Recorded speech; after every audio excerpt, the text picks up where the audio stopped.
Today, the world around us will be presented in Amharic and English, with subtitles in Amharic, Arabic, Aulacese or Vietnamese, Chinese, English, French, German, Indonesian, Italian, Japanese, Korean, Malay, Mongolian, Persian, Portuguese, Russian, Slovenian, Spanish, and Thai.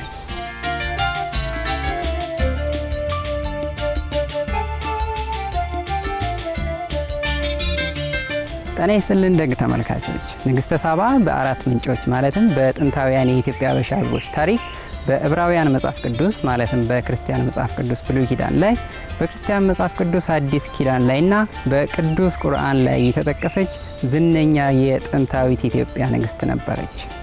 ይህች ታዋቂ ሆኖም ሚስጥረኛ የሆነች የኢትዮጵያዋ ንግስተ ሳባ ማን ናት? የዛሬው ዝግጅት ህይወቷ በደንብ በዝርዝር የማይታወቅ ግለሰብን ታሪክ ይዳስሳል። በግልጽ የምናየው በኢትዮጵያ ውስጥ ማክዳ የምትባለው ንግስተ ሳባ በህይወቷ ቆራጥ መሆኗን ነው። ማለትም በቆራጥነት አንድ ግብ ላይ ለመድረስ ጥረት ላይ ነበረች። ያም ጥበብ ነበር። ቀጥሎ የቀረቡት ቃላት በክብረ ነገስት ውስጥ የንግስተ ሳባ ወይም የማክዳ እንደሆኑ ተጽፈዋል። ክብረ ነገስት የጥንታውያን የኢትዮጵያ ገዢዎች ታሪካዊ መዝገብ ሲሆን የነገስታት የክብር መዝገብም ይባላል። የስሟ ትርጓሜ ታላቅነት የሆነው ማክዳ ለምን የኢየሩሳሌሙን ንጉስ ጠቢቡ ሰለሞን ለማግኘት ሀገሯን ትታ እንደምትሄድ ለዜጎቿ እንዳብራራች ይነገራል። እኔ ጥበብን እፈልጋለሁ፣ ልቤ ደግሞ ብልህነትን ይሻል። በጥበብ ፍቅር ተመትቻለሁ። ጥበብ ከወርቅና ብር ሀብት በእጅጉ የላቀ ስለሆነ የልብ የደስታ ምንጭ፣ እንዲሁም ደማቅና አብረቅራቂ ብርሃን ለአይን፣ እንዲሁም ለእግር ፍጥነትን ሰጪ፣ እንዲሁም የደረት ጋሻ፣ እንዲሁም ለራስ የብረት ባርኔጣ ነው። ጆሮ እንዲሰማ ልብም እንዲረዳ ያደርጋል ብላለች። እና ግዛት ያለ ጥበብ ሊቆም አይችልም፣ እንዲሁም ሀብትም ያለ ጥበብ ሊጠበቅ አይችልም። ወርቅና ብርን የሚያከማች ጥበብ የሌለው ሰው አንዳች አያተርፍም። ጥበብን የሚያከማች ግን ማንም ሰው ከልቡ ውስጥ ሊሰርቅበት አይችልም። የጥበብን ዱካ ከተላለሁ፣ እሷም እስከ ዘላለሙ ትጠብቀኛለች። ከሷ ጥገኝነት እጠይቃለሁ፣ እሷም ኃይልና ጉልበት ትሆነኛለች። ክብረ ነገስት ላይ እንደተገለጸው የንግስቷ ታማኝ ዜጎች የማይዳሰሰውን ፍለጋዋን በመረዳትና ከፍ ያለ ዋጋ በመስጠት እንዲህ ሲሉ መልሰውላታል። እመቤታችን ሆይ ጥበብ እንደሆነ እርሶም ዘንድ አልጠፋም። ጥበብንም የወደዱት ጥበብ ስላለዎት ነው። እና እርሶ ከሄዱ እኛም አብረኖት እንሄዳለን። እንዲሁም እርሶ ከተቀመጡ አብረኖ እንቀመጣለን። ሞታችን ከሞቶ ጋር እንዲሁም ህይወታችን ከህይወቶ ጋር ይሆናል። ንግስተ ሳባ በ10ኛው ክፍለ ዘመን ዓመተ ዓለም እንደኖረች ይታሰባል። Okay, according to the Ethiopian historical book which is called Kibre Negest in Amharic or The Glory of Kings in English, the Queen of Sheba was an Ethiopian queen who lived around Aksum in her special town which was called Debre Makeda. ሳባ የበለጸገች ግዛት ነበረች። ሳባ ግድቦችንና የውሃ ጉድጓዶችን እንዲሁም ግሩም የሆኑ የውሃ አያያዝ ዘዴዎችን በመጠቀም ሁሉንም ፍላጎቶች ለማሟላት የሚያስችል በቂ ምግብና ውሃ ነበራት። ሳባ በጎረቤት ሀገራት በእጅጉ በሚፈለጉ በወርቅ እንደ እንቁ ባሉ የከበሩ ድንጋዮች፣ ቅመማ ቅመሞችና ሌሎች ውድ ዕቃዎች የታደለች ነበረች። እናም ክብረ ነገስት እንደሚለው ንግስተ ሳባ ሌላኛውን ዝነኛ ገዢ ንጉስ ሰለሞንን ለማወቅ የበቃችው በንግድ አማካኝነት ነበር። Once upon a time there was a businessman named Tamrin who informed the queen King Solomon was a very wise king. After the queen heard the good news of King Solomon, she was so impressed by his wisdom and she decided to pay him a visit. So it's believed that she traveled to Jerusalem to see the wisdom of the king. ንግስተ ሳባ ጥበብን ለማወቅ የነበራት ፍላጎት እጅግ ከፍተኛ ስለነበር ንጉስ ሰለሞንን ለማግኘት በግምት 2300 ኪሎ ሜትር ያክል መካከለኛው ምስራቅን አቋርጣ ወደ ኢየሩሳሌም ተጓዘች። ወርቅ፣ የከበሩ ድንጋዮች፣ የቤት ዕቃዎችና ቅመማ ቅመሞችን የመሳሰሉ በርካታ ንብረቶችን ለንጉስ ሰለሞን ለማበርከት ይዛ መጣች።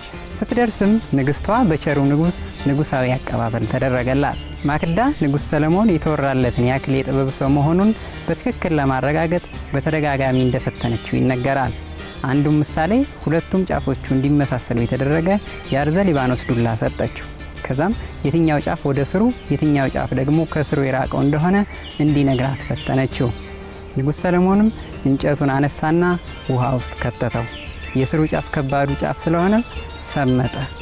እናም መልሱን ነገረው። መንፈሳዊ እንቆቅልሽን በተመለከተ ደግሞ ንግስቷ እንዲህ ስትል ጠየቀችው። በዓለም ውስጥ አስቀያሚው ነገር ምንድነው? እጅግ ውብ የሆነውስ ነገር? በጣም እርግጠኛው ነገርስ ምንድነው? እንዲሁም በጣም እርግጠኛ ያልሆነውስ ነገር?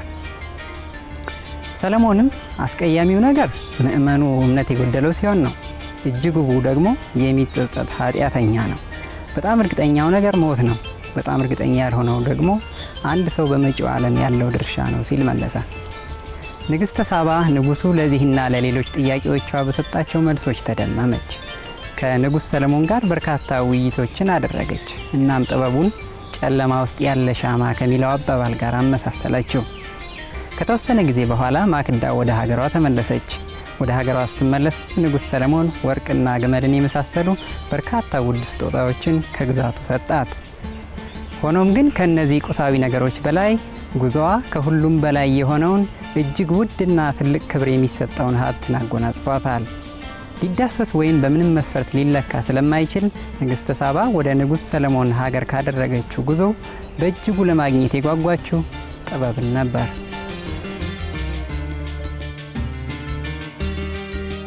When she reached to Ethiopia, she gave birth for a baby, and she named this baby Menelik, which means the son of a wise king. When he reached the age of 22, he started to ask his mom who his father was, and at the age of 22, it's believed that he traveled to Jerusalem to see his father's land. So according to the Glory of Kings, he stayed in Israel for about 3 years. After 3 years, he was so interested to come back to his motherland. He embraced Judaism as his religion. At the same time, he studied Hebrew, the language of the Jews. So when he was coming back, it's believed that he was accompanied by 12,000 Jews, and these 12,000 Jews were contributed from the 12 tribes of Israel. So it's believed that there were more than 300 clergymen who they were coming with Menelik.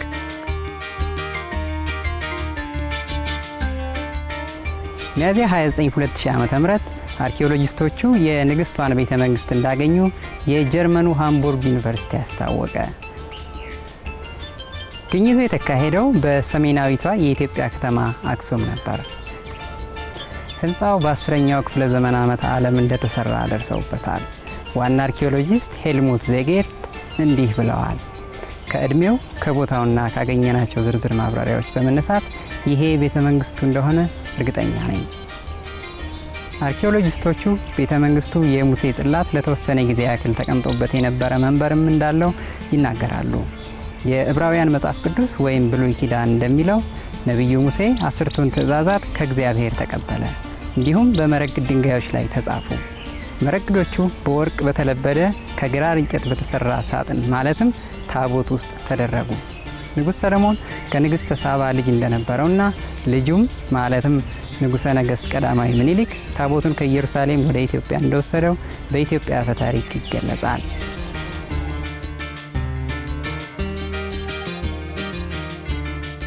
Azarias, he was the son of Zadok, the keeper of the ark, was coming to Ethiopia with the king. So it's believed that he took the original Ark of the Covenant from the temple and they brought it to Ethiopia. At that time, King Solomon was not aware. So this was the way how the Ark of the Covenant was brought to Ethiopia. According to the Ethiopian Orthodox Church interpretation, what we believe is that the Ark was not just brought by the interest of ordinary human beings, but it was brought to Ethiopia by the will of God. Because when the Ark of the Covenant was coming to Ethiopia, even the Ark performed a lot of miracles.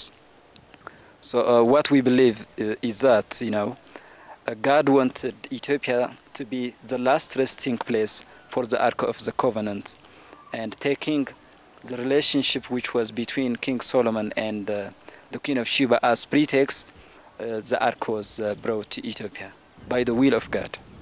Here we have a very historical water reservoir which is located in the town of Aksum, and locally we call it Maishum.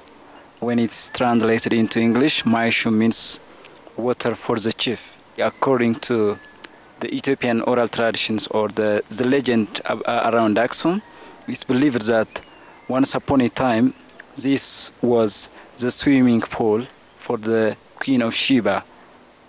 The original size was smaller, and we have these rocky steps which are believed to be original, especially after the introduction of Christianity.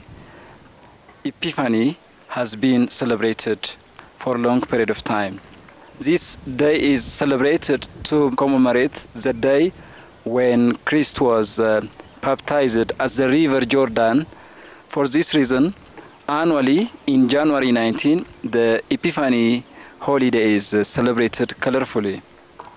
From among the elements of the celebration, on the eve of January 19, the replica of the Ark of the Covenant is carried by the priestess, and the priestess are dressed colorfully with colorful vestments, and the faithful follow them. The people they pray all the night, and the clergymen perform the chanting for all the night, and the people even they sing together.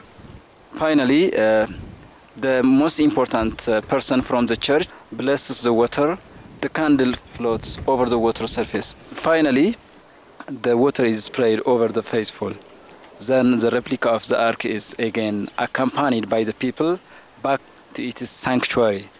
We take this water reservoir as symbol for the river Jordan.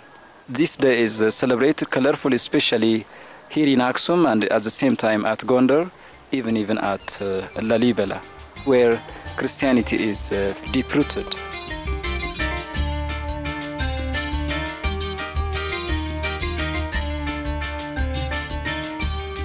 ለዛሬው ዝግጅታችን የአብሮነት ቆይታችሁ ምስጋናችንን እናቀርባለን። አሁን ቆይታችሁ በሱፕሪም ማስተር ቴሌቪዥን ከድንቅ ዜና በኋላ ከሚቀርበው ከቃላተ ጥበብ ጋር እንዲሆን እንጋብዛለን። ሰማያዊ መርሆች ሕይወታችሁን በብርሃንና ስኬት ያስጌጡላችሁ ዘንድ ምኞታችን ነው። We thank you for joining us today. Now please stay tuned to Supreme Master Television for words of wisdom. Coming up next, after noteworthy news. May celestial ideals adorn your lives with light and fulfillment. For more details, please visit www.suprememastertv.com/WAU.